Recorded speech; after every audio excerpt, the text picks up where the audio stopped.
अस्सलाम वालेकुम रहमतुल्लाहि व बरकातुहू। उम्मीद करता हूँ कि आप हज़रात खैरियत से होंगे। उस दिन की तरह आज भी ये मकाओ मेरे पास आ गया है और ऐसा लगता है कि इससे दोस्ती हो गई है। माशाअल्लाह कितना प्यारा परिंदा है, देखिए।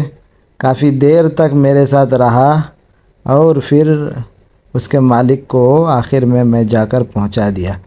बहरहाल वीडियो देखिए, इंशाअल्लाह बहुत मज़ा आने वाला है।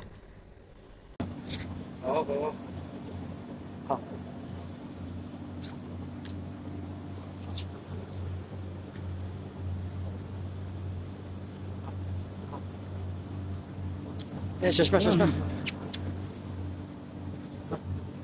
আপনার তকির মাঝে ফটছে কি তাই ফালাইছে তো